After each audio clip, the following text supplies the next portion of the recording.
ಆಯುರ್ವೇದ ಔಷಧ ಖರೀದಿಯಲ್ಲಿ ಬ್ರಹ್ಮಾಂಡ ಭ್ರಷ್ಟಾಚಾರ ಆಗಿದೆ. ಏಷ್ಯಾನೆಟ್ ಸುವರ್ಣ ನ್ಯೂಸ್ನ ವರದಿ ಆದ ಮೇಲೆ ಕಮಿಷನ್ ಅಧಿಕಾರಿ ಸಸ್ಪೆಂಡ್. ಏಷ್ಯಾನೆಟ್ ಸುವರ್ಣ ನ್ಯೂಸ್ ಬಿಗ್ ಇಂಪ್ಯಾಕ್ಟ್ ಇದು. ಆರೋಗ್ಯ ಸಚಿವ ದಿನೇಶ್ ಗುಂಡೂರಾವ್ ಹೇಳಿಕೆ ನೀಡಿದ್ದಾರೆ.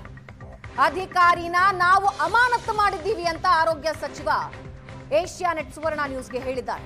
ಆಯುರ್ವೇದ ಔಷಧ ಪೂರೈಸಿದ ಕಂಪನಿ ವಿರುದ್ಧವೂ ಕ್ರಮ ನಿಷ್ಪಕ್ಷಪಾತ ರೀತಿಯಲ್ಲಿ ತನಿಖೆ ಮಾಡ್ತೀವಿ ಅಂತ ದಿನೇಶ್ ಗುಂಡೂರಾವ್ ಏಷ್ಯಾನೆಟ್ ಸುವರ್ಣ ನ್ಯೂಸ್ಗೆ ಹೇಳಿದ್ದಾರೆ.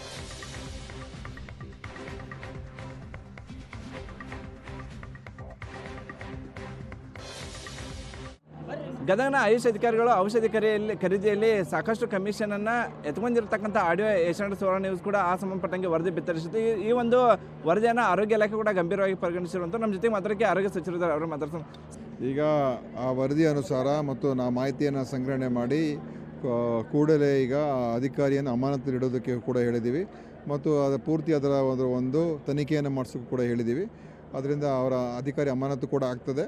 ಆಮೇಲೆ ತನಿಖೆಯನ್ನು ಮಾಡ್ತೀವಿ. ಅದು ಏನು ಲೋಪದೋಷ ಏನು ಎಲ್ಲ ಮಾಹಿತಿಗಳನ್ನು ಮತ್ತು ಸಾಕ್ಷಿಗಳನ್ನೆಲ್ಲ ಸಂಗ್ರಹಣೆ ಮಾಡಿ ತಪ್ಪಿತಸ್ಥರ ಮೇಲೆ ಖಂಡಿತ ಕ್ರಮ ತಗೊಳ್ತೀವಿ.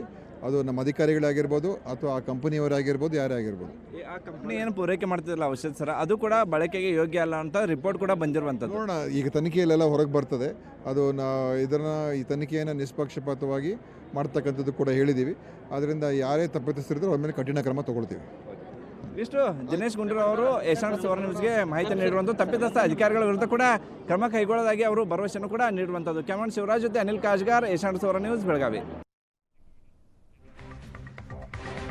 ಏಷ್ಯಾನೆಟ್ ಸುವರ್ಣ ನ್ಯೂಸ್ ವರದಿಯ ನಂತರ ಸಚಿವರು ಎಚ್ಚೆತ್ತುಕೊಂಡಿದ್ದು ಸಸ್ಪೆಂಡ್ ಮಾಡಿದ್ದಾರೆ. ಜೊತೆಗೆ ಕಂಪನಿಯ ವಿರುದ್ಧ ಕೂಡ ನಿಷ್ಪಕ್ಷಪಾತ ತನಿಖೆ ಮಾಡಿ ಕ್ರಮ ಕೈಗೊಳ್ಳುತ್ತೀವಿ ಅಂತ ಹೇಳಿದ್ದಾರೆ.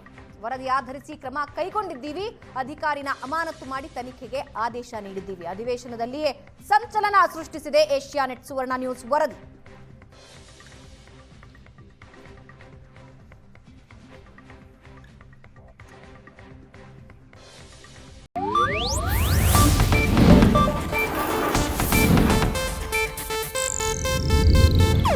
ಇದು ಏಷ್ಯಾನೆಟ್ ನ್ಯೂಸ್ ನೆಟ್ವರ್ಕ್ ಪ್ರಸ್ತುತಿ.